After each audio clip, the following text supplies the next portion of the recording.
जी हाँ दोस्तों, नमस्कार, आदाब, सत श्री अकाल। मैं दानिश महाजन रेडियो उड़ान पे एक बार फिर से आपका स्वागत करता हूं। और 9 बज चुके हैं और अब समय है डिसेबिलिटी के एक और इशू को, करंट इशू को आप लोगों के साथ डिस्कस करने का, आप लोगों तक क्या चल रहा है कम्युनिटी में वो पहुंचाने का। आज का शो बेहद इम्पोर्टेंट और बहुत ही नॉलेजबल है और ये आप लोगों के लिए भी बहुत इम्पोर्टेंट है। आप लोगों की जो भी प्रतिक्रिया हो आप रेडियो उड़ान पे देना। और आज हमारे शो में 2 ऐसे गेस्ट हैं जिन्हें आप अक्सर सुनते रहते हैं, ये किसी परिचय के मोहताज नहीं हैं। आज हम इनसे तमाम सवाल करेंगे और ये दोनों पर्सनैलिटीज ऐसी हैं, जबकि हम बात करें आरपीडी बिल पे, बहुत सारे लोगों को ये नहीं मालूम होगा। मैंने बहुत क्लोजली रिपोर्टिंग की है आरपीडी बिल पे और ये आज की जो दोनों पर्सनैलिटीज हैं इनके बहुत अहम योगदान है इसमें।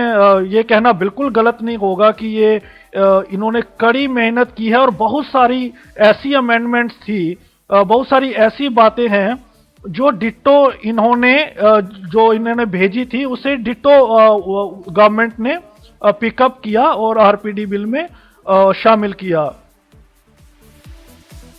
अगर हम लोकसभा और राज्यसभा की उस दिन प्रोसीडिंग की बात करें तो उसमें भी जो सीपीएम के लीडरान ने जो मूवमेंट को मूव किया वो भी हमारे जो आज के दोनों गेस्ट हैं इन्होंने प्रिपेयर किया था। कंसल्टेशन करने के बाद इनके द्वारा लिखी गई मूवमेंट्स को मूव किया गया और इन्होंने ये दोनों ही लीगली एक्सपर्ट हैं और काफ़ी लंबे अरसे से इस पे काम कर रहे हैं। 2014 से ही ये लगे हुए हैं इस पर। तो मैं आपका जो सस्पेंस है उसको ख़त्म करता हूँ। हमारे साथ संतोष कुमार रोमटा जी हैं जो कि एनएफबी के जनरल सेक्रेटरी हैं, कम्युनिटी को लीड कर रहे हैं, एक लंबे अरसे से कई दशकों से लीड कर रहे हैं और आरपीडी बिल में इनकी बहुत बड़ी भूमिका है और ये आइडा को रिप्रेजेंट कर रहे थे। आइडा की ओर से लगातार आपने देखा कि रैलीज भी हो रही थी, एक प्रेशर ग्रुप का काम भी हो रहा था और लीगल एडवोकेसी का काम भी हो रहा था। रोंगटा सर, आपका बहुत बहुत स्वागत है।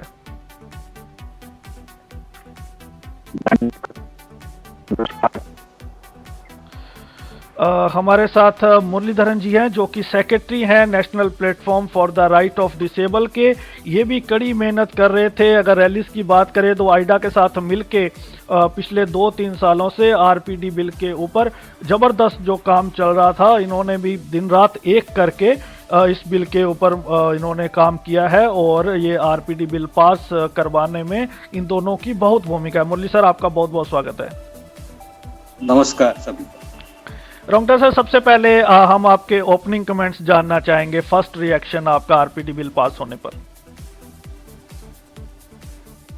देखिए, ये एक वेलकम स्टेप है, एक विक्ट्री है। अगर मैं ये कहूँ तो गलत नहीं होगा। ये बात मैं मानता हूँ और कुछ सर्कल्स में ये बात चल रही है कि क्या मिला, हमने कुछ अचीव नहीं किया, वगैरह वगैरह। और ये मुझे ऐसा लगता है कि ये जो लोग कह रहे हैं उनकी अपेक्षाएं ज्यादा से ज्यादा अपेक्षाएं रखना बहुत अच्छी बात है। उनकी अपेक्षाएं बहुत बड़ी थी और शायद उन्होंने पूरी तरह से अभी कंपैरिजन भी नहीं किया था है, लेकिन ये एक जनरल कमेंट कर रहे हैं। मैं इतना ही कहना चाहता हूँ, कोई भी लड़ाई दुनिया की ऐसी नहीं है जो लड़ाई गई हो और उसमें 100% कानूनी लड़ाई या कानून बनवाने की लड़ाई, उसमें आपको 100% मिला हो। मैं इतना जरूर कहूंगा कि 2014 से ये बिल जो हम लाए हैं, जो पास हुआ है, जो हमारी एडवोकेसी के बाद आया है, मुरली जी के एनपीआरडी और आइडा के जॉइंट एफर्ट्स से जो आया है, वो ये बिल उससे 2014 के बिल से कहीं बहुत अच्छा है। और 70% अगर मैं कहूँ तो हमारी जो एडवोकेसी थी, हमारी जो सजेशन थे, वो 70% हम अचीव कर पाए हैं। जी मुरली सर, आपके ओपनिंग कमेंट्स। मैं भी सहमत हूँ दरअसल रुंगटा जी से। रुंगटा जी ने जो कहा उससे मैं भी सहमत हूँ कि this is a victory. In fact ये हमारे लिए एक विक्ट्री है हालांकि संपूर्ण विक्ट्री कहा नहीं जा सकता, बट एक विक्ट्री है, जरूर एक विक्ट्री है। और ज्यादातर हमने जो डिमांड्स रखे थे, ज्यादातर जो हमने कंसर्न्स रखे थे उस 2014 के बिल को लेकर, उनमें से बहुत ज्यादातर कंसर्न्स को इस बिल में अमेंडमेंट के तौर पर एड्रेस किया गया।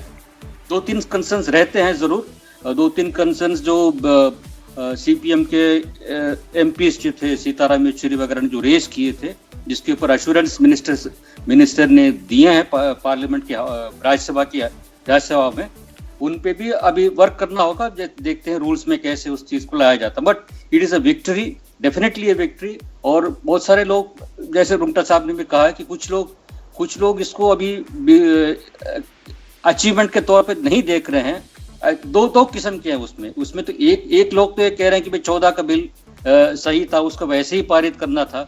उनको अभी भी ज्यादातर दे आर नॉट, वो इस बात को स्वीकार करने को तैयार नहीं है कि भाई इसमें कुछ अमेंडमेंट्स हमारी कोशिश के कारण आई है। वन, दूसरा एक सेट ऐसा है जो कुछ चीजों से अभी भी सेटिस्फाइड नहीं है, जो क्या करें, उनके डिमांड्स को जो है शामिल नहीं किया गया है, उनकी कंसर्न्स को एड्रेस नहीं किया गया है, इसीलिए इस बिल को पूरी तरह एक्सेप्ट करने के लिए तैयार नहीं है।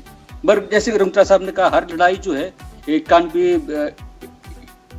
पूरा हर वॉर जो है जीता नहीं जा सकता। There battles that are won, there are battles that are half won, this is a battle that has been won around 3/4 order.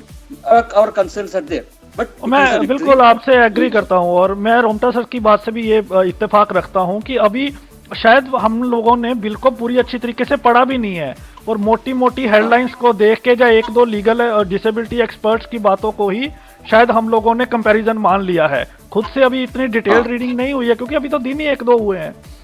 Rungta sir, हम आपसे ये जानना चाहते हैं कि इसमें क्या है, मतलब जो डिसेबिलिटी सेक्टर को वेलकम करना चाहिए, जो बहुत अच्छी चीजें इस बिल में आई है मोटी मोटी, वो कौन सी चीजें हैं?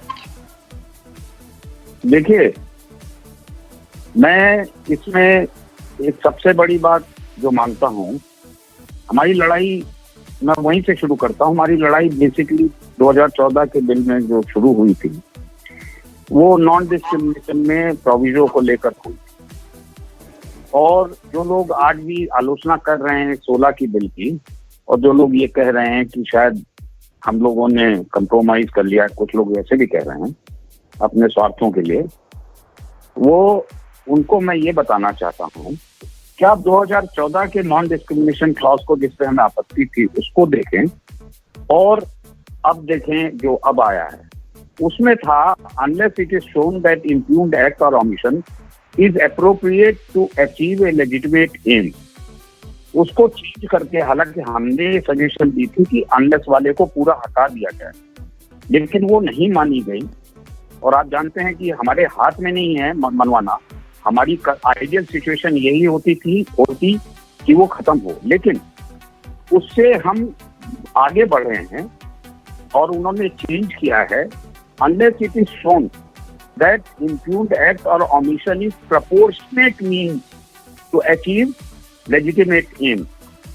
अब उसके बाद आगे आइए, आगे ही इसी में रीजनेबल एकोमोडेशन से इसको जोड़ दिया और उसको as a matter of right of reasonable accommodation माना है इस बिल में जो अब पास हुआ है। इसमें कहा गया है कि appropriate government will ensure all reasonable accommodation for ensuring non discrimination. ये एक बहुत बड़ा कदम है, और आप भी मानेंगे और हम भी मानेंगे कि, और सबको मानना चाहिए कि यूएनसीआरपीडी पूरी जो है रीजनेबल एकोमोडेशन के प्रिंसिपल और थ्योरी पे चली जी। तो अब इस दृष्टि से अगर हम देखें, मैं इसको ये मानता हूं कि बहुत स्टेप फॉरवर्ड हमने लिया है इस पूरे मुद्दे पे। और फिर रूल्स में, जैसा मुरली जी ने कहा कि हमारे सीपीएम के एमपीज ने, और हम लोगों को बिल्कुल मंजूर नहीं था जब बिल जिस फॉर्म में, अमेंडमेंट जिस फॉर्म में आए थे, इसलिए हमने और मुरली जी ने मिलके, और मुरली जी के प्रभाव से सीपीएम के मेंबर्स ने राज्यसभा में हमने जो अमेंडमेंट ड्राफ्ट करके दिए थे वो पेश भी हुए, उनको प्रेस भी किया गया, और उन्हीं की वजह से, बेशक संख्या बल हमारे साथ नहीं था, उन एमपीज के साथ नहीं था, फिर भी एश्योरेंस लेने में कामयाब हुए। और वो भी एश्योरेंस इसलिए हुआ कि हम लोग सरकार से भी लॉबिंग कर रहे थे साथ साथ, ये गलती है आपकी, आप स्पिरिट के खिलाफ जा रहे हैं। इसीलिए एश्योरेंस दिया मिनिस्टर ने, नहीं तो मिनिस्टर ने देख लिया था कि अमेंडमेंट में के साथ कोई सीपीआईएम के अलावा कोई भी खड़ा नहीं हुआ था। आज मैं एक बात और कहना चाहता हूँ उन लोगों से जो लोग इसकी आलोचना कर रहे हैं इस ग्राउंड पर। मैं ये नहीं अब तक समझ नहीं सका कि हम लोगों ने जब से प्रयास किया उसके बाद इसके इंट्रोडक्शन तक, अमेंडमेंट के इंट्रोडक्शन तक, वही लोग कहाँ थे, वो कहाँ सोए हुए थे, उन्होंने क्या प्रयास किया?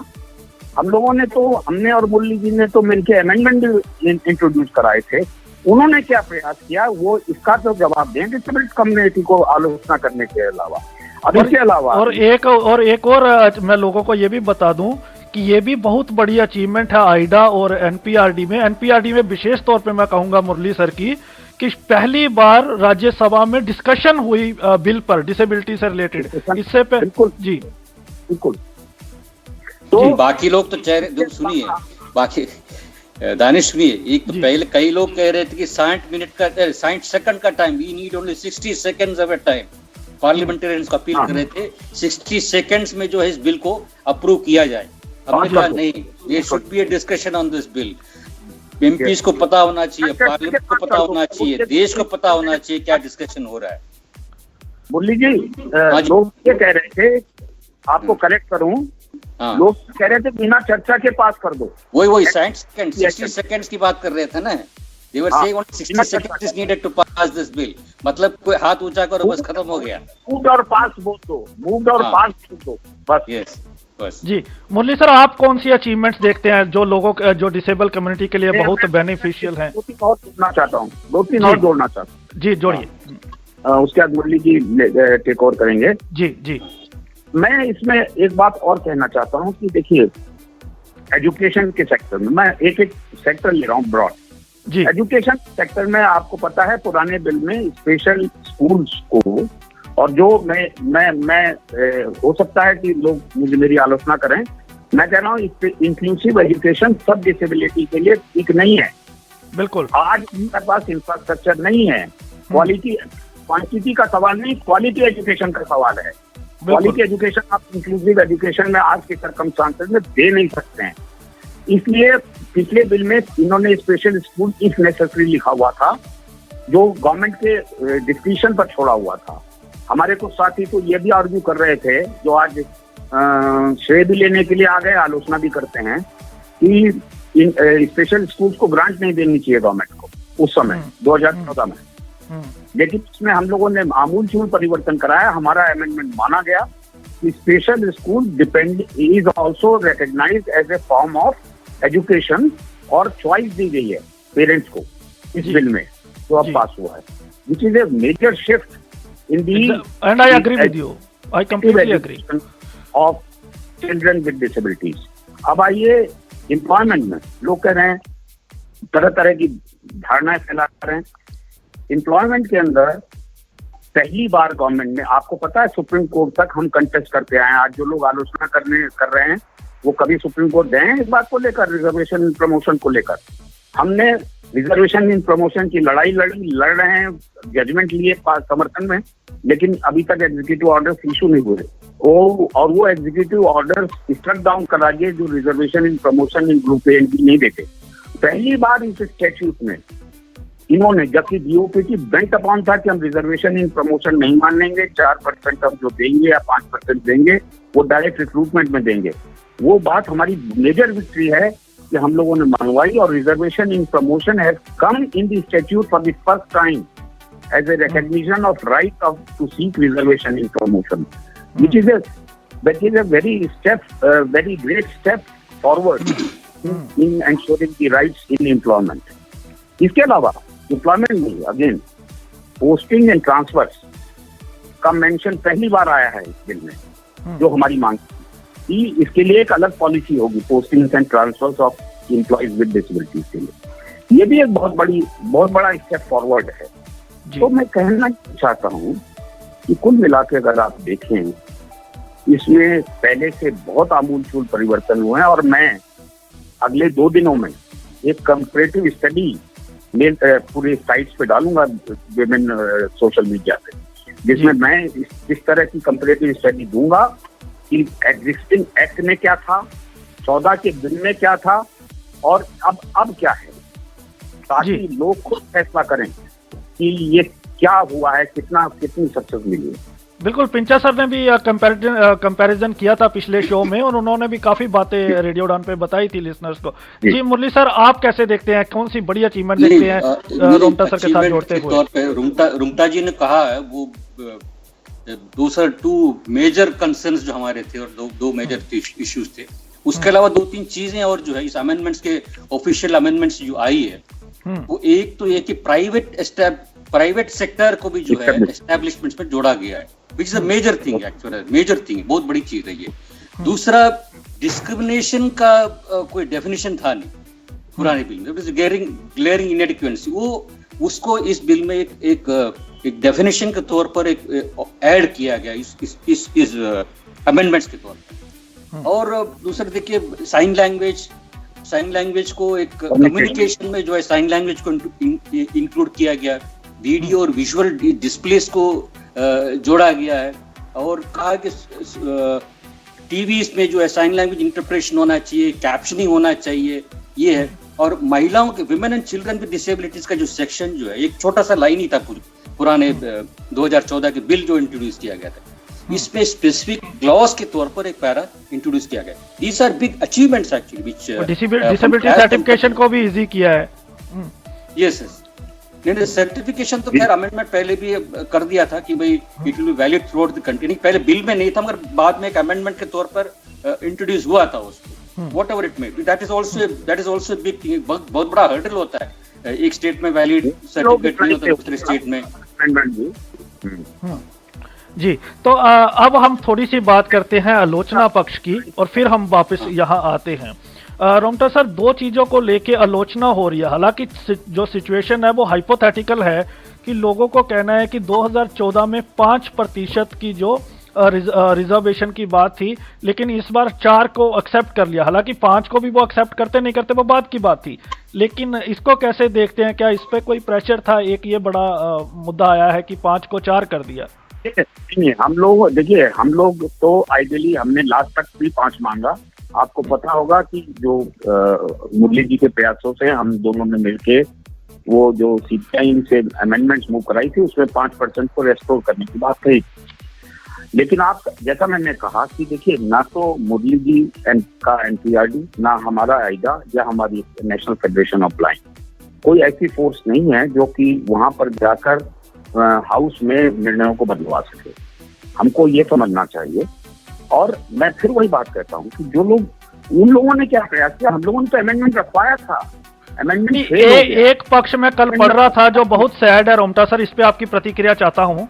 कुछ लोग कह रहे हैं कि हम दोबारा राष्ट्रपति जी से मिलके बिल को स्टैंडिंग कमेटी के दोबारा भेजेंगे अमेंड के लिए। तो क्या आपको नहीं लगता कि चलो जो 7 कैटेगरीज तो 1995 में थी, जो अदर 14 कैटेगरीज हैं जिनको अभी तक बेनिफिट नहीं मिला, उनका भी हम बहुत बड़ा नुकसान कर रहे हैं अभी, और हम करेंगे। एक तरफ हम बिल पास करवा रहे थे, दूसरी तरफ हम दोबारा इसको डिले करने की बात कर रहे हैं।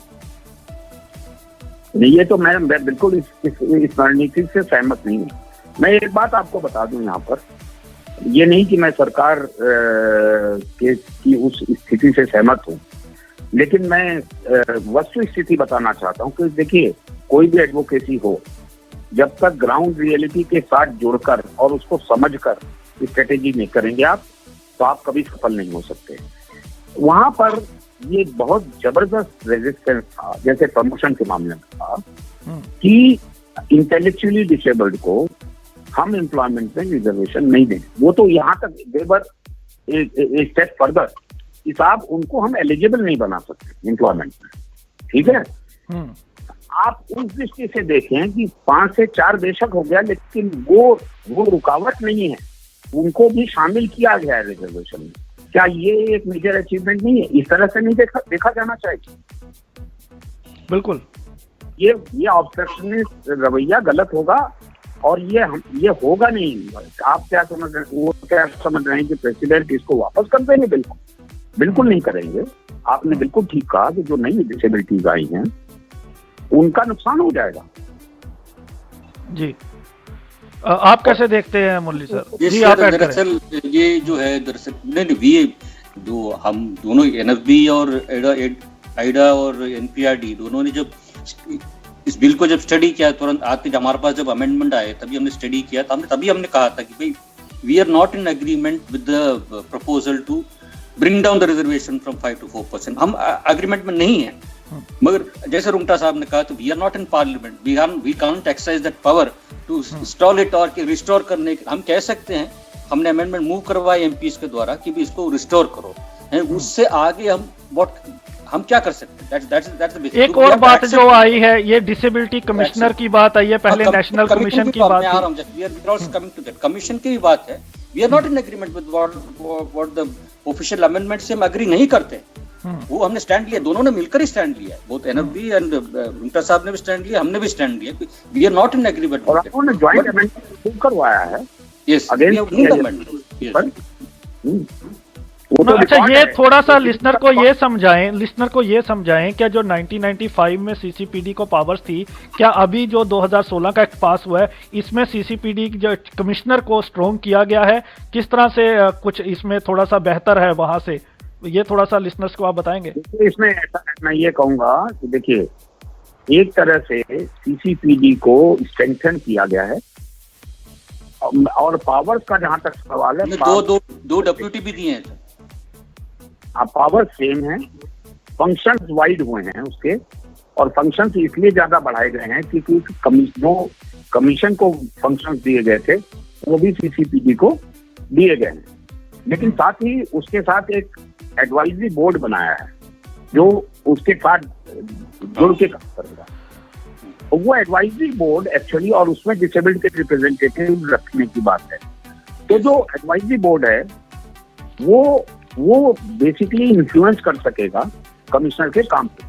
और वैसे देखिए, ये एक आलोचना ये हो रही है, खुली बात हम ये करें कि लोग ये कह रहे हैं कि साहब रिकमेंडेटरी कर दिया इसकी डायरेक्शंस को। रिकमेंडेटरी तो पहले भी था, सुप्रीम कोर्ट ने भी कहा कई बार, हाई कोर्ट ने भी कहा कि ये चीफ कमिश्नर से ऑर्डर्स डायरेक्टरी नहीं हो सकते, रिकमेंडेटरी है। वही स्थिति भी है। लेकिन अब एक स्टेप आगे बढ़े हैं, हालांकि वो कितना सिग्निफिकेंट है नहीं है उस पर मैं बहस में नहीं जाना चाहता। अब ये हुआ है कि अगर आपने डायरेक्शन इशू की चीफ कमिश्नर ने, तो कंसर्न अथॉरिटी उसको with in the time frame या तो बाय रीजन ऑर्डर ये कहेगी कि हम इम्प्लीमेंट कर रहे हैं या नहीं कर रहे हैं। अगर नहीं कर रहे तो आपको रीजन ऑर्डर देना पड़ेगा क्यों नहीं कर रहे, और वो केवल चीफ कमिश्नर को नहीं बताना, वो आपको एग्रीड पर्सन को भी बताना है। तो उससे एग्रीड पर्सन को जुडिशियल रेमेडी लेने में आसानी होगी, क्योंकि चीफ कमिश्नर, हमने कोर्ट का ट्रेंड देखा है इतने साल के जुडिशियल एक्टिविज्म से, कि वो पहले ये देखने की कोशिश करता है कि चीफ कमिश्नर का व्यू क्या है। अगर चीफ कमिश्नर का व्यू पॉजिटिव है आपके फेवर में, तो आप ये मान लीजिए कि आपने हाफ बैटल वहां जुडिशरी में जीत ली पहले ही एट द थ्रेशोल्ड, सर उसने रिफ्यूज किया अथॉरिटी ने। तो मैं ये कहता हूँ कि ये स्टेप मेरे अनुसार थोड़ा अच्छा स्टेप है। लेकिन लोगों की इसमें ये आलोचना है कि आप जो CCPD की पोस्ट है उसको मैंडेटरी नहीं करवा पाए डिसेबल के लिए।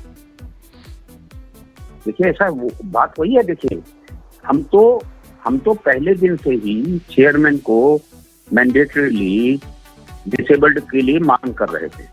हम स्टैंडिंग कमेटी के सामने भी रखा था हमने। लोग ये क्यों कहते हैं, देखिए लोग ये क्यों कहते हैं, हमको ये नहीं समझ आया कि हम नहीं करवा पाए। वो क्या कर रहे हैं, वो जो अपने आप को आज लीडर कह रहे हैं, उन्होंने क्या किया? उनको छोड़ दीजिए। मैं क्लियर कर चुका हूं कि मैंने इस पे बहुत क्लोज रिपोर्टिंग की है और मेरे लिसनर्स को पता है, और मैं हमेशा सच बोलता हूं, कड़ा बोलता हूं। लेकिन मैं RPD बिल पे जितना काम रोमटा सर ने या मुरली सर ने किया है, मैंने बहुत क्लोज रिपोर्टिंग की है। उतनी शिद्दत से काम नहीं किया है। वो जो कहते हैं वो कहने दो, लिसनर्स को पता है आजकल टेक्नोलॉजी का जमाना है। आप 2 घंटे ट्विटर पर बैठ के ये नहीं कर सकते कि हमने करवा दिया है। तो ग्राउंड लेवल पे कौन करवा रहा है, ये बात बिल्कुल वो हम आपके साथ है, और तभी हम लिसनर्स को वो साफ बता रहे हैं कि पता होना चाहिए किसने कितना काम किया है। और ऑफिस में आप रात तक खुद टाइपिंग करके काम किया है।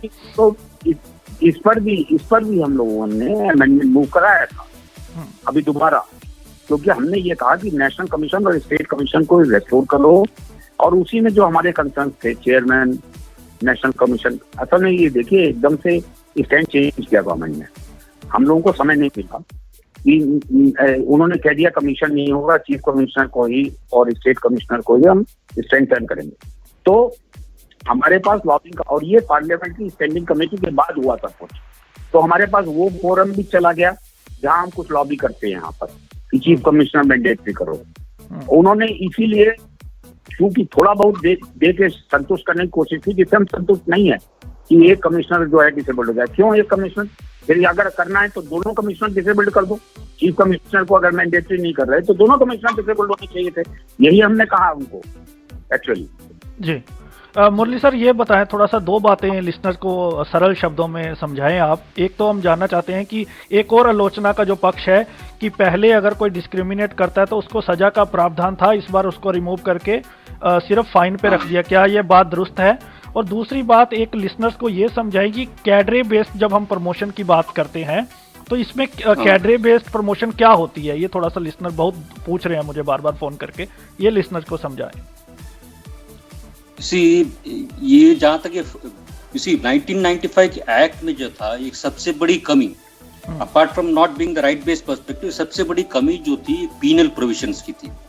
ये पीनल प्रोविजंस नहीं रहने के कारण जो है इसको वायलेट किया जा रहा था। वायलेटर कौन था? गवर्नमेंट ही थे, वेदर इट सेंट्रल गवर्नमेंट और स्टेट गवर्नमेंट, कितने भी ऑल बॉडीज ये वायलेट कर रहे थे, क्योंकि इम्प्लीमेंटिंग एजेंसी वही है। They were violating the act because there were no penal provisions. अगर penal provisions होते उस एक्ट में built in होते तो definitely it would act as a deterrent. इस एक्ट में it's a bill still. ये 2014 के बिल में जो जितने penal provisions प्रोवाइड किए थे उसको दरअसल they have diluted it. यानी पनिशमेंट के तौर पे जो जेल टर्म जो रखा गया था उसको निकाला गया, फाइन्स को भी जो है कम किया गया। We are not in agreement with that.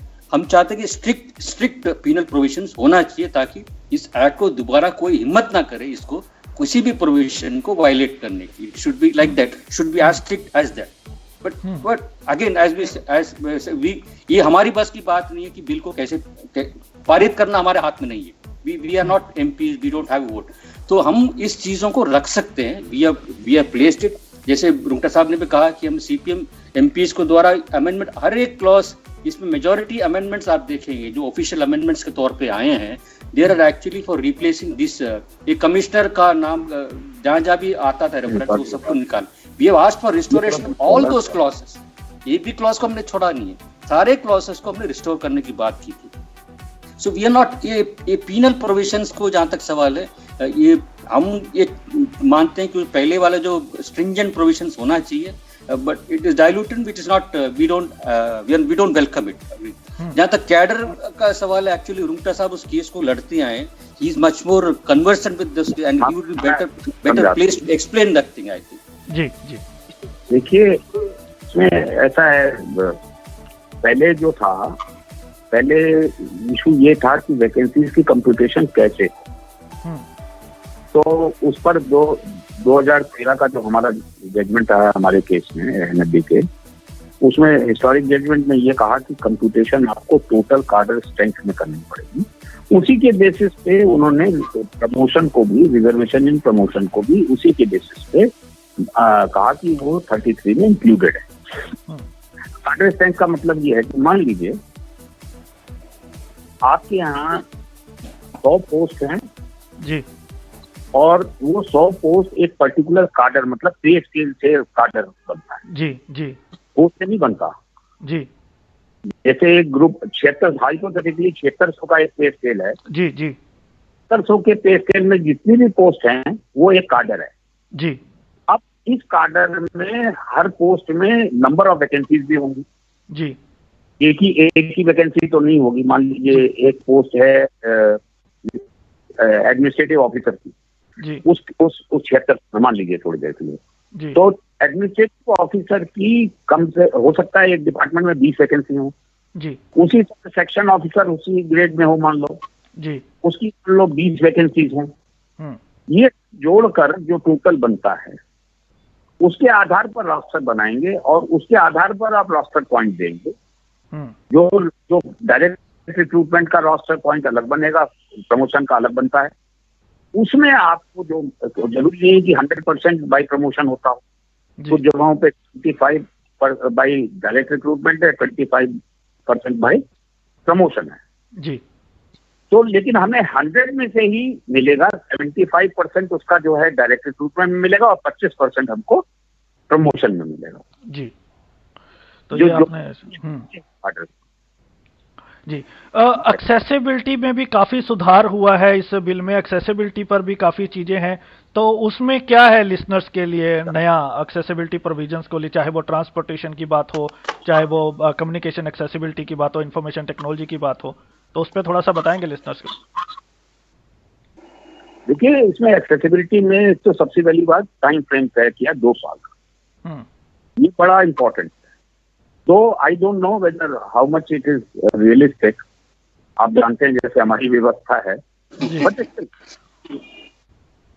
Time frame हुआ है और अच्छा टाइम फ्रेम हुआ है, बहुत छोटा टाइम फ्रेम रखा है। एक बात, जैसा मुरली जी ने कहा, कम्युनिकेशन को accessibility, communication accessibility, IT accessibility को काफी वास्ट किया हम लोगों के कहने पर। पहले आपको मालूम है हियरिंग इम्पेयर्ड के साथ दिक्कत थी, साइन लैंग्वेज बिल्कुल रिकग्नाइज नहीं थी 2014 में, कम्युनिकेशन का मोड ऑफ कम्युनिकेशन भी रिकग्नाइज नहीं था वो, और वो साइन लैंग्वेज आज एक कम्युनिकेशन का मोड ही केवल रिकग्नाइज नहीं हुआ, जैसा मुरली जी ने कहा, टीवी में मैंडेटरी किया गया है captioning and sign language interpretation.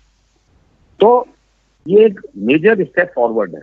जहां तक हमारे ब्लाइंड साथी हैं उनके लिए देखिए, ऑडियो डिस्क्रिप्शन वाले विजुअल ऑडियो डिस्क्रिप्शन भी इंक्लूडेड हो गया, ठीक है। इसके अलावा हमारे एक्सेसिबिलिटी में ये जो वेबसाइट्स हैं, इंफॉर्मेशन टेक्नोलॉजी वेबसाइट्स, ये सब इसमें इंक्लूडेड हो गए एक्सेसिबिलिटी में जी। तो ये बहुत इंपॉर्टेंट एक्सेसिबिलिटी तो बहुत ब्रॉडली, मतलब 1995 के एक्ट, इवन 2014 के बिल से भी ज्यादा हम मूव अहेड हो गए हैं इसमें। हम इम्प्लीमेंटेशन में क्या एक चीज मैं जोड़ना चाहूंगा इसमें, बिल्कुल, एक्सेसिबिलिटी का जहां तक मामला है कि अमेंडमेंट्स में क्या है, अमेंडमेंट्स में भी जो है ट्रांसपोर्ट सिस्टम्स को भी जो उनको थोड़ा उसका डेफिनेशन को थोड़ा बढ़ा है। उसमें कहा कि transport system includes road transport, rail transport, air transport, water transport, para transit system for last mile connectivity, road and street infrastructure etcetera. उस ट्रांसपोर्ट सिस्टम क्या होगा एक्सेसिबिलिटी में, उसके डेफिनेशन को भी जो है इस ऑफिशियल अमेंडमेंट्स में बढ़ाया गया। So that is also an addition that has come now. अच्छा, एक लिस्नर का बहुत इंपॉर्टेंट सवाल है, ये जानते हैं, फिर हम इम्प्लीमेंटेशन में क्या चैलेंजेस आएंगे। हाँ जी, एक चीज मैं यहाँ पे बताना चाहूंगा जी, जो बात अभी मुरली जी ने कही जी। हम लोगों ने जो ज्वाइंट पेटिशन की थी पार्लियामेंट्री स्टैंडिंग कमेटी को, सजेशन दिए थे, उसमें हमने जो पब्लिक इंफ्रास्ट्रक्चर की डेफिनेशन दी थी ना जी, डेफिनेशन के रूप में ना लाकर एक्सेसिबिलिटी में उसको हिस्सा बना जी।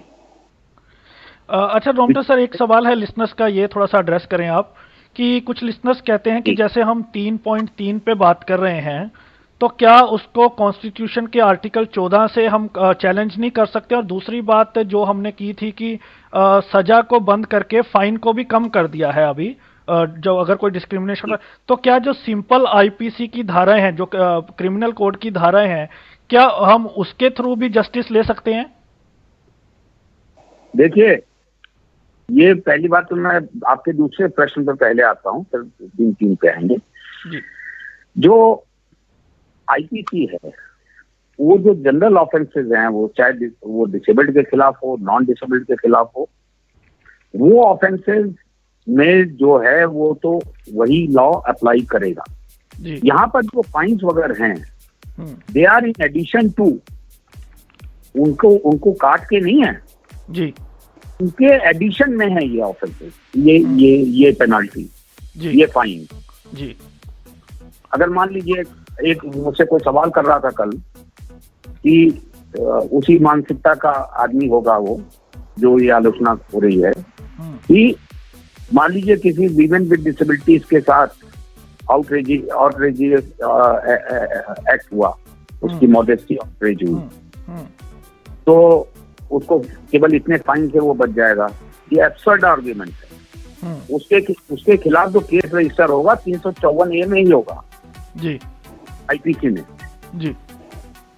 और ये फर्दर स्ट्रेंथन कर देगा इस फाइन से। और मतलब अगर मान लीजिए उसमें एक सीमा है, अगर मान लीजिए फाइन की सीमा 20,000 है, हाइपोथेटिकली आई एम सेइंग, तो 20,000 plus whatever is here जी, वो ऐड हो जाएगा जी। ये बात समझनी चाहिए सबको जी, तभी ये वैलिड, बहुत अच्छा क्वेश्चन था, तभी मैंने कहा कि आप लीगल एक्सपर्ट है, तो ये वो आईपीसी का तो चलेगा या एडिशन हो जाएगा? बिल्कुल चलेगा। ये एडिशनल है सर जी, ये एडिशनल है जी, बिकॉज ऑफ योर डिसेबिलिटी, ये एडिशनल है जी। अब 3(3) पे हम आ जाएं। 3(3) में मैं दो बातें कह दूं। आर्टिकल 14, अगर हम सब में जिन लोगों ने भी ठीक से पढ़ा है, disability is not one of the prohibited grounds of discrimination in Article 14. हाँ, केवल sex, race, colour, caste, place of birth, age, यही है। लेकिन disability is not an enumerated ground of non discrimination और इक्वलिटी। ठीक है, तो सेक्शन 3(3) ने आपको ये नॉन डिस्क्रिमिनेशन का जो सब्सटेंटिव प्रोविजन है, उससे आपको इसको रिकॉग्नाइज करा दिया कि ये ground of disability will also, on the ground of disability you can not discriminate.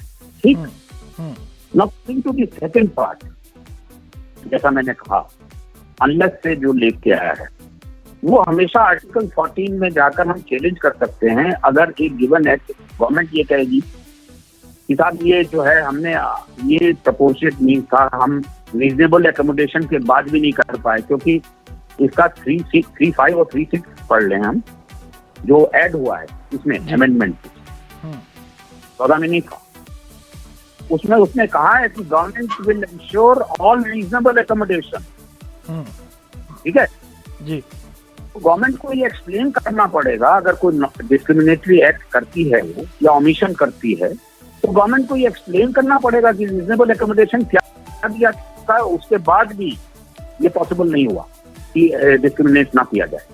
तो और आर्टिकल 14 में हम सबको ये समझना चाहिए कि जो one of the exceptions of article 14 is reasonable classification. अब रीजनेबल क्लासिफिकेशन इन लोगों का, मेरे लॉ डिपार्टमेंट से बहुत बहस हुई, लोग तो कह देते हैं बहुत आसानी से। जिस दिन हम और मुरली जी गए थे पहले, जिस दिन अमेंडमेंट मूव हो गए, उसके अगले दिन हमारी मीटिंग हुई वहां पर डिपार्टमेंट में, मुरली जी भी थे, हम थे। हमने ये नॉन डिस्क्रिमिनेशन पर बहुत देर तक बहस की। लॉ डिपार्टमेंट में भी उन्होंने बात की जाकर, क्योंकि डिपार्टमेंट कन्विंस हुआ था। लॉ डिपार्टमेंट का एक सिंपल आर्ग्यूमेंट था कि मान लीजिए बिल्डिंग में 5 फ्लोर हैं और 5 फ्लोर पे, हर फ्लोर पे 10-10 टॉयलेट जी, 50 टॉयलेट हुए जी। हम केवल 2 बिल्डिंग, हर फ्लोर पे 2 टॉयलेट या 1 टॉयलेट एक्सेसिबल बनाते हैं। ठीक, बाकी एक्सेसिबल नहीं है जी। अगर कोई एक्सेसिबल उस इनएक्सेसिबल टॉयलेट में चला गया और कल कहे कि ये डिस्क्रिमिनेशन हुआ मेरे साथ, क्योंकि तुमने सारी बिल्डिंग एक्सेसिबल, सारे टॉयलेट्स एक्सेसिबल नहीं बनाए, तो आप हमको बताइए कि हम क्या करेंगे, या हम कैसे अपने आप को प्रोटेक्ट करें। हमारी इंटेंशन तो खराब थी नहीं, हमने फैसिलिटी प्रोवाइड कराई है, वो जरूरी नहीं है कि आप उन 2 की छोड़कर बाकी में जाएं। वो रीजनेबल क्लासिफिकेशन की थ्योरी पे वो कहते हैं, तो वो कह रहे हैं कि आपको तो एक स्टेप आगे, हमें रीजनेबल एकोमोडेशन की डेफिनेशन भी पढ़ लेनी चाहिए जो उसमें है ऑलरेडी। तो जी नहीं दानिश, एक मैं जुड़ रहा हूँ जी। हाँ बोलिए। नहीं रुंगटा साहब खत्म करने की बात। नहीं मैंने बोलिए, मैं आई एम ऑलमोस्ट फिनिश। नहीं जस्ट वो एक पॉइंट आउट करना चाहता। आप ये नॉन डिस्क्रिमिनेशन वाला, अपने प्रोहिबिटेड ग्राउंड्स ऑफ डिस्क्रिमिनेशन बात कर रहे कॉन्स्टिट्यूशन में। आई स्पेसिफिकली रिमेंबर 2010 में वृंदा करार जी जब राज्यसभा के मेंबर थे, she had moved a private members bill to amend Article 15(1) and Article 16(2) of the Constitution, saying that disability should also be included as the prohibited ground for discrimination, है ना. She had moved that amendment. आमतौर पर जैसे private members bill के साथ होता है वही उसका फेट है, वही फेट हुआ था. But an attempt was made by the CPM at that time to actually bring about this thing. वो नहीं हुआ, that's a different matter. I just want to point it out. बताना चाहता. अच्छा मुरली सर, ये बताएं कि आप भी कि जब भी हम सारे लोग जो डिसेबिलिटी एक्टिविस्ट हैं, जब भी बात होती है, हमारा जो बहुत सेंट्रल पॉइंट रहता है वो रहता है रूरल एरिया और विलेज में जो डिसेबल रहते हैं, उनको इस बिल से स्पेसिफिकली क्या बेनिफिट होने वाला है? रूरल और अर्बन उसके सबके डिवाइड में हम देखेंगे नहीं इस चीज को. Will see it as a universal चीज. लेकिन कई बार हम यूज करते हैं ना रूरल एरिया के डिसेबल्स को अपने वो करने के लिए. रूरल को दरअसल अटेंशन नहीं दिया जाता. जैसे अभी एक्सेसिबल इंडिया कैंपेन चला, जस्ट एक उदाहरण के तौर पे मैं बताता हूँ. ये एक्सेसिबल इंडिया कैंपेन जो चल रहा है, व्हाटएवर उसका गोल जो भी हो, व्हाटएवर, बट उसका कॉन्सेंट्रेशन सारा जो है शहरों में, बड़े शहरों में है, छोटे शहरों में है ना. It is not mass of the rural population, disable population जो है गांव में रहता है. उसकी एक्सेसिबिलिटी की बात कब करेंगे आप? 20 साल से 95 के एक्ट बने 20 साल हो गए, आज आप शहरों में एक्सेसिबिलिटी की बात कर रहे हो, गांव में कब जाओगे आप? उसको छोड़िए. मैं दूसरी बात पर आप इम्प्लीमेंटेशन की बात में आ रहे हैं ना. इस बिल से क्या होगा, इम्प्लीकेशन क्या होगा, इम्प्लीमेंटेशन कैसे होगा, है ना. ये देखिए सर्टिफिकेशन का मामला है. हम ग्रास रूट में हमारे लोग काम करते हैं, तो हमेशा सबसे पहला बात जो आता है कि सर्टिफिकेट का मामला है. अभी देखिए एनुअल रिपोर्ट 2015-16 है, मिनिस्ट्री निकालती, डिपार्टमेंट का एनुअल रिपोर्ट है 2015-16 में. उसमें कहा कि only 49.5% of the disabled population, according to the 2011 census की बात. उस सेंसस के फिगर के आधार पर भी जो है केवल 49.5% लोगों को सर्टिफिकेट मिला है. यानी 50% से ज्यादा लोग जिनको 2011 के सेंसस ने आइडेंटिफाई किया है, आज भी उनके पास सर्टिफिकेट मौजूद नहीं है. जी. दिल्ली जैसे शहर में वो बुरी हालत है सर. दिल्ली जैसे शहर में बुरी हालत. 2 साल पहले तक 20%, 10%, 20% था. आज अभी पर कह रहे हैं 50% है. But 50% of disable population Delhi don't have certificate. Rural areas की बात ही छोड़िए आप. जी. वेदर दिस लॉ अभी 21 डिसेबिलिटी से है. ये रोहता जी कुछ कह रहे हैं. जी जो मैं कह रहा हूँ 7 डिसेबिलिटीज को लेकर इतनी समस्या थी, 21 डिसेबिलिटीज को लेकर जो है ये बहुत बड़ी चुनौती आने वाली. हाँ, इस पे हम बात करते हैं. रोमटा जी अपनी बात रखें, फिर हम उसके बाद इसी पे आते हैं.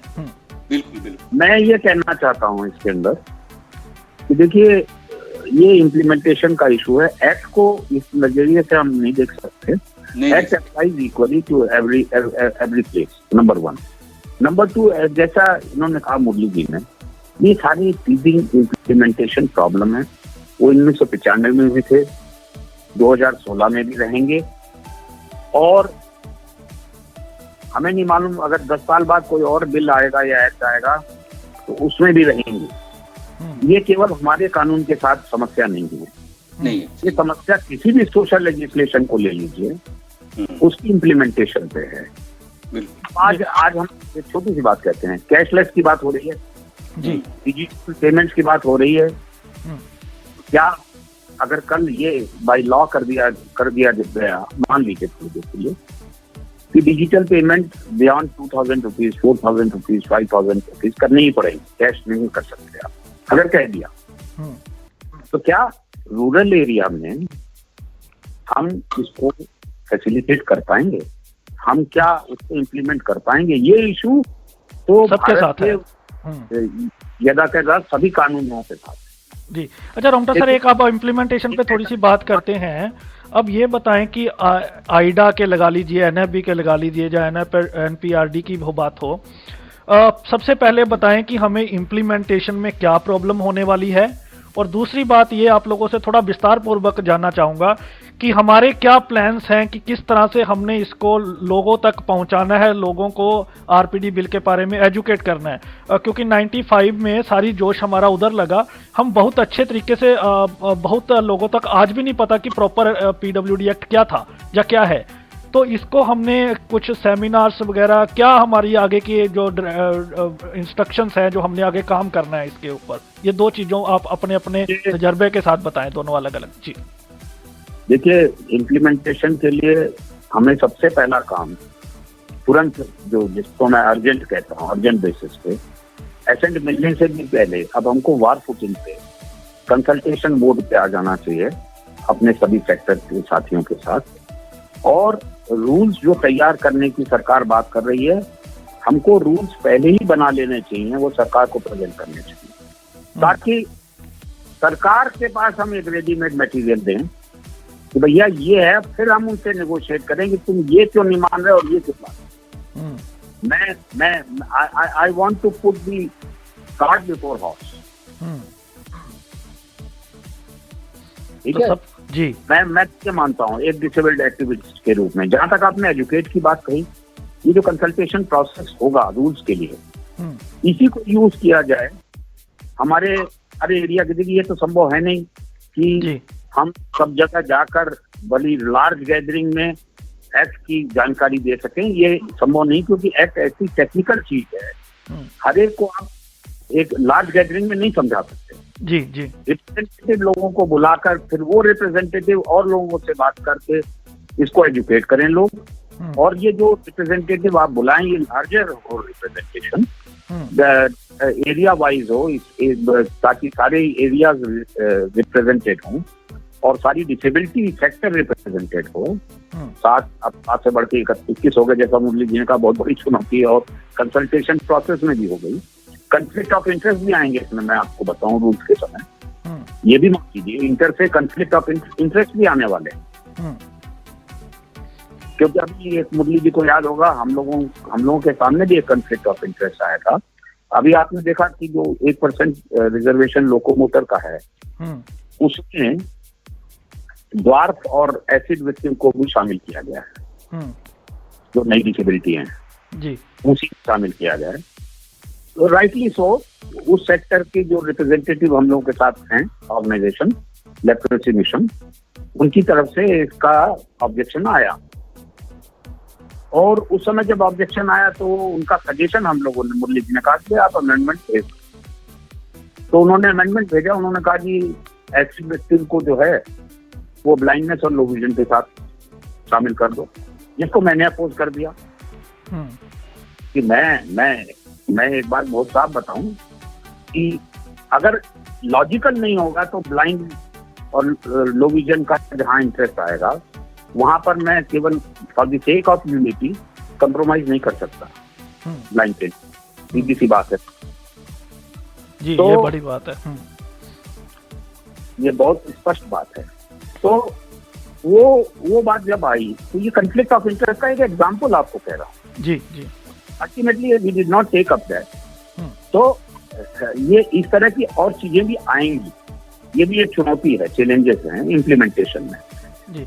मुरली सर, आप कैसे देखते हैं? फिर रंगता सर आपके पास आता हूँ। हाँ, टोटली एग्रीमेंट विद रुंगटा साहब कि भाई इम्प्लीमेंट सबसे पहला तो हमारा चुनौती जो है, चुनौती ही कहूंगा इसको भी, कि रूल्स को फ्रेम करने में हमारी क्या भूमिका रहेगी। जैसे रुंगटा साहब ने कहा कि भाई we should actually take the initiative, हमें पहले से इसके बारे में तैयारी करनी चाहिए, कंसल्टेशन हमें आरंभ करनी चाहिए। मैं बिल्कुल सहमत हूँ उनसे। मुझे लग रहा है ये कल से ही हमें इस काम पे हमें लगना पड़ेगा, अदरवाइज बहुत देर हो जाएगी। सरकार अगर ले आएगी रूल्स और उसके बाद में उसको चेंज करवाना सब बहुत मुश्किल पड़ेगा। We should actually take that initiative and do the consultation process immediately, number 1। ये तो मुझे लग रहा है कि शुरू में ही करना चाहिए। मगर इम्प्लीमेंटेशन जहाँ तक कह रहे थे रुंगटा साहब, it's a huge task before the country, because implementing agencies also बहुत बड़ी चुनौती है हम सब के लिए और इसके लिए। दूसरी बात रुंगटा साहब, जैसे वो कह रहे थे कि वो एम्प्लॉयमेंट वाले सवाल में लेप्रेसी और एसिड अटैक विक्टिम्स जो है सही है, उसमें एक और अमेंडमेंट जो किया गया है कि भाई स्पीच इम्पेयर्ड को जो है निकाला गया और हियरिंग इम्पेयरमेंट के साथ जो है हार्ड ऑफ हियरिंग को deaf and hard of hearing किया गया। So these things will come, जैसे रूल्स जैसे फ्रेम होते जाएंगे, कॉन्फ्लिक्ट ऑफ इंटरेस्ट तो आएगी और बहुत सारे और भी दिक्कतें आएगी, but we have to face it. तो यंगस्टर से क्या एक्सपेक्टेशन है रोमटा सर आपकी, कि किस तरह से आप नए लोगों? जस्ट वन मोर थिंग, बिल्कुल रखें। ये जो कह रहे थे ना कि आप 95 एक्ट के बारे में आप कह रहे थे और इसके बारे में अवेयरनेस क्रिएट करने की बात करी, that's correct, but again reiterating what रोमटा सेड, हम सारे मासेस को, सारे हिंदुस्तान की जितने भी डिसेबल पॉपुलेशन हो, उसको इट वुड बी आइडियल कि उन सबको एजुकेट किया जाए, इन सबको ये एक हथियार है, ये लॉ एक हथियार है, इसको कैसे इस्तेमाल किया जाए इसके बारे में उसको एजुकेट करना चाहिए, बिल्कुल सही है।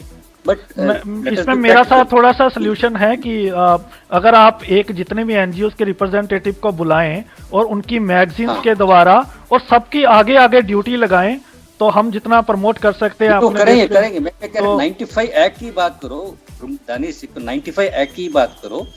हम जाते हैं गांव में, कस्बों में जाते हैं, अलग अलग जगह, आप पूछिए आपके डिसेबल के लिए कौन सा कानून बना है, किसी को मालूम नहीं। उनको मालूम है कि 3% रिजर्वेशन मिलता है, उनको मालूम है कि पेंशन मिलता है, उनको मालूम है कि ये मिलती है ना, बाकी सर्टिफिकेट मिलता है। कानून क्या है, किस कानून से आ रहा है, उसे पता नहीं है। I am not blaming him, but वो हमारी भी गलती है कि we have not been able to educate them. हमारे जो जितने संगठन चला रहे हैं वो हमारी भी कमजोरी है, हमें महसूस है, वी रियलाइज दैट। कोशिश करनी चाहिए, जैसे आपने सुझाव दिया, विल डेफिनेटली ट्राई। बिल्कुल, हम आपके साथ हैं, हम लोग यंगस्टर्स की ड्यूटी लगाएं और हम जितना हो सकेगा सभी को इकट्ठा करके आगे आगे चेन बना के इसको करेंगे। तो जी रानी जी, मैं एक बात और आपके इस प्रोग्राम के माध्यम से बता देना चाहता हूँ। हमने एक्चुअली मुरली जी की बात ठीक है, कल ही से काम शुरू करना चाहिए। हमने अभी मुरली जी से डिस्कशन ही मुझे करना था, और आपको ये डेट वगैरह तो चेंज भी हो सकती है उनके साथ संपर्क करके, लेकिन हमने प्लान किया है ऑलरेडी, हम आज ही हमने सुबह डिसाइड किया है कि हम अगले संडे को जी फर्स्ट कंसल्टेशन करेंगे ऑन रूल्स जी, और हम सारे आइडिया कॉन्स्टिट्यूएंट्स को लिख रहे हैं, एनएफबी की तरफ से मेल भेज रहे हैं कल वेन्यू, और मुरली जी से भी रिक्वेस्ट करेंगे, एनपीआरडी के लोग और भी जो हमारे पार्टनर्स हैं उन सबको बुलाकर बैठकर संडे को एक प्रिलिमिनरी मीटिंग करें, इसकी मॉडलिटी तय करें, रूल्स की एक स्केलेटन तैयार कर लें कम से कम उस दिन, कि क्या रूल का फ्रेमवर्क क्या रहेगा, और इश्यूज फ्लैग कर लें कि कौन कौन से रूल के सेक्शन में हमको कौन कौन से इश्यूज को रूल के माध्यम से वो करना है, टैकल करना है। ये काम मैं इसलिए नेक्स्ट संडे कह रहा हूँ, हालांकि मुझे मालूम है उस दिन क्रिसमस है शायद, लेकिन अच्छे दिन से ही अच्छे काम की शुरुआत होनी चाहिए। क्रिसमस ईव है। अच्छा, मेरा एक सजेशन, अगर छोटा सा आप मान ले दोनों एक्सपर्ट्स हमारे, कि अपनी ईमेल आईडी आप एक बार दोनों बता दें। लोगों को लगता है कि कंसल्टेशन नहीं रहती है, अगर जिनको भी लगता है कि वो रूल बनाने में कुछ ज्यादा बढ़िया बता सकते हैं, आप लोगों को अपनी बातें सेंड कर दें। ओपन इन्विटेशन है। आप एक बार आप दोनों अपनी अपनी ईमेल दे दें, ताकि जिन लोगों को जी वेन्यू भी बता देता हूँ। एनएफबी में रख रहे हैं, एनएफबी के हेडक्वार्टर में पुष्प विहार में, सेक्टर प्लॉट नंबर 21 सेक्टर 6 पुष्प विहार, नई दिल्ली जी। और मेरा मेल आईडी है, फिर मुरली जी बता देंगे, NFB like national federation of blind, NFB SEC .g@gmail.com जी, nfbscc.g@gmail.com। मुरली सर आप अपनी भी बता दें। NPRD यानी कि national platform for rights of disable, nprd.in@gmail.com, nprd.in@gmail.com। जी। संतोष सर, ये बताएं हमें कि जैसे हम बात कर रहे हैं आलोचना पक्ष की भी और पॉजिटिव बातें दोनों की हम बात कर रहे हैं, तो आपको क्या लगता है कि इस समय अब हम आलोचना वाला काम खत्म करके, क्योंकि अब तो एक्ट पास हो गया है, इस पे एनर्जी ना वेस्ट करके अपनी एनर्जी इम्प्लीमेंटेशन में लगाएं और रूल में बनाएं, तो क्या ये आप लोगों के लिए ये एक्स्ट्रा बर्डन होता है जब ये बातें सुनने को आती है, आपका थोड़ा सा ध्यान जो कंसंट्रेशन है दूसरी तरफ डाइवर्ट हो जाती है? नहीं, देखिए, मैं आपको बता दूं, जहाँ तक मेरा सवाल है, मैं ये नहीं कह रहा कि आलोचनाओं को सुनना नहीं जानता और नहीं चाहता। मैं आलोचनाओं को केवल एक अपॉर्चुनिटी मानता हूं अपने इंट्रोस्पेक्शन के लिए जी, कि मैंने कहीं गलत तो नहीं किया। और उस दृष्टि से मैंने सारी आलोचनाओं को बहुत ध्यान से समझा है, देखा है और उस पर विचार किया है।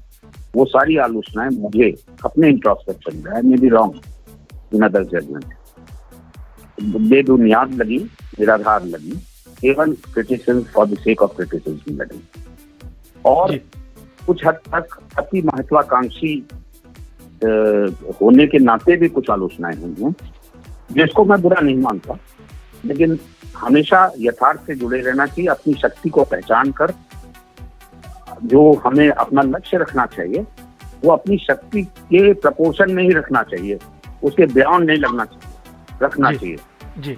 मैं आपको एक बार यहाँ पर एक चीज बता दूं कि जब ये बिल अमेंडमेंट मूव हुआ था, जब राज्यसभा में, उस दिन एक्सेस इंडिया पे बहुत सी मेल्स एक्सचेंज हो रही थी, और उसमें कहा गया कि हमारा रिजर्वेशन ब्लाइंड का वो छीना जा रहा है, कम हो रहा है, 21 लोगों को, इस 21 श्रेणियों के कारण उसको कर्टेल किया गया है, वगैरह वगैरह। एक आलोचना ये भी आई, वो एक्सेस इंडिया पे नहीं थी, वो बातचीत में हुई। एक बार पहले AICB ने एक सजेशन दिया था, जब कंसल्टेशन चल रहा था, बिल इंट्रोड्यूस नहीं हुआ था 14 में, कि जो ब्लाइंड और लो विजन का 1% है, इसको 0.5 कर दिया जाए दोनों के बीच। जिसका हमने पुरजोर विरोध किया। हमने कहा कि सर 0.5 किया तो इसका मतलब ये कि 100 पॉइंट तक जो पहला पॉइंट आएगा वो लो विजन को जाएगा, ब्लाइंड को कभी जाएगा, मिलेगा नहीं। जब 167वां पॉइंट आएगा तब जाके ब्लाइंड के हाथ लगेगा बेचारे। तब तक कितने लोग ओवर एज हो जाएंगे, तब तक क्या होगा भगवान जाने। तो आप जानते हैं कि किसी भी डिपार्टमेंट में 167 के पॉइंट पे पहुंचना बहुत मुश्किल है। जी जी। तो उस समय मैं ये कहूंगा कि जो अध्यक्ष हैं AICB के, मित्तल साहब, उन्होंने हमारी इस तर्क को माना और उन्होंने अपनी ये मांग AICB की तरफ से हटवा दिया ऑफिशियल, और हमसे सहमत हो गए। लेकिन आज AICB के सेक्रेटरी जनरल लोगों से वार्ता में ये कह रहे हैं कि मेरे अनुसार ये गलत हुआ है, ये 0.5 ही बचना चाहिए था ब्लाइंड और विजन के लिए। अब ये लिस्टनर्स अपने आप समझे, मुझे इस आलोचना से कोई फर्क नहीं। मैं तो चुनौती देता हूँ, जो भी आदमी वो सहित जो भी आदमी ये बात अभी भी मानता है कि 0.5 ब्लाइंड और लो विजन के बीच घटना चाहिए, वो पब्लिक डिबेट के लिए कहीं भी आ जाए। बिल्कुल जी। अब क्लोजिंग कमेंट की बारी है। अब ये भी बता दें लिसनर्स को पार्टी कब हो रही है, आपने इतनी मेहनत की है और इतना तो ये भी बनती है। मुरली सर, आपके क्लोजिंग कमेंट और रोमटा सर के भी। पहले मुरली सर आप बताएं, ओवरऑल आप कंक्लूड करें इसको आप। नहीं, आप पार्टी जब मर्जी ले लीजिए सर वो तो हम तैयार है कभी आपको देने के लिए। क्लोजिंग कमेंट चाहिए कि भाई 3 साल तक हमें जो है रुकना पड़ा इस बिल के लिए। हालांकि 3 साल क्या, 2007 में हमने UNCRPD को साइन किया था और रेटिफाई किया था, वो अभी 9 साल के बाद ये एक्ट आया, बिल पारित हुआ है। खैर जो भी हो, रुकना पड़ा, मगर देर आए दुरुस्त है। बट फल, सबर का फल भी जैसे कहते हैं मिठाई होता है। It is been improvement on the 2014 bill. और मैं मानता हूँ कि हथियार हमारे पास एक हथियार आया, विकलांगों के पास एक हथियार आया है। ये नेटवर्क बड़ा, एम्बिट बड़ा है इसका।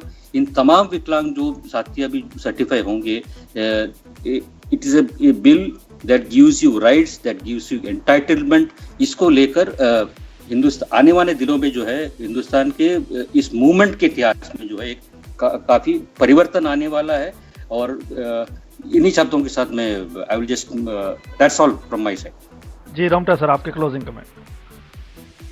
मैं तो ये पहले बात, मैं सबसे पहले आपको पार्टी वाली बात कह दूं, आप अगले संडे इनवाइटेड हैं, आप और सभी हमारे साथी। अब जहाँ तक टू कंक्लूड, मैं ये कहना चाहूंगा कि लड़ाई तो अब शुरू हुई है। हथियार अभी तक बिना हथियार लेने के लिए लड़ाई हो रही थी, अब हथियार आया है।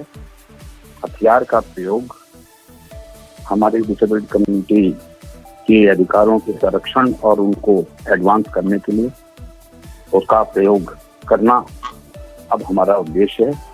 और अब लड़ाई बल्कि पहले से ज्यादा टेढ़ी है, चुनौतीपूर्ण है और ज्यादा विजिल मांगती है, ज्यादा एफर्ट मांगती है। और मैं सभी आइडा के कॉन्स्टिट्यूएंट्स, एनपीआरडी, अदर पार्टनर्स का धन्यवाद देना चाहता हूं कि उन्होंने साथ मिलकर कंधे से कंधा मिलाकर जो हथियार पाने के लिए लड़ाई की विकलांगों के लिए, उस पर एक ऐतिहासिक विजय प्राप्त की है। ये देखते हुए कि हमारी कोई पॉलिटिकल वायबिलिटी नहीं है, हमारे लिए कोई पॉलिटिकल लॉबी बहुत स्ट्रांग नहीं है, ये देखते हुए कि हमारी कोई बहुत बड़ी फोर्स नहीं है, हमने यूनिटी भी नहीं है, ये भी देखते हुए, हम आपस में बटे हुए हैं, ये भी देखते हुए, अगर हमने जो पाया है वो किसी भी ऐतिहासिक जीत से कम नहीं। धन्यवाद जी। तो हमारे साथ थे एनएफबी के जनरल सेक्रेटरी और आइडा को लीड कर रहे संतोष कुमार रोंगटा जी, जो कि एक लॉयर हैं और एक लंबे अरसे से, कई दशकों से डिसेबल कम्युनिटी के हितों के लिए लड़ाई लड़ रहे हैं और एक बहुत बड़ा कदम उन्होंने आरपीडी बिल को पास करवाने में अहम भूमिका जुटाई। और साथ ही साथ हमारे साथ मुरलीधरन सर, जो एनपीआरडी के सेक्रेटरी हैं, जिन्होंने डिटेल्ड अपनी बातें रखी और इन दोनों ने, यकीन मानिए कि मैं इसको बहुत क्लोजली रिपोर्टिंग कर रहा हूं, मैं बार बार आप लोगों को बता रहा हूं, खुद से ऑफिस में स्टाफ ना होने के बावजूद भी खुद से टाइपिंग करके और छोटी इनफैक्ट हर वर्ड पे भी इनकी डिस्कशंस हुई है और जितना ये कर सकते थे उन्होंने किया है। आप दोनों को बहुत मुबारकबाद और बहुत शुक्रिया, और आप इसी तरह काम करते रहे और रेडियो उड़ान पर अपना कीमती समय देने के लिए बहुत शुक्रिया। धन्यवाद। नमस्कार।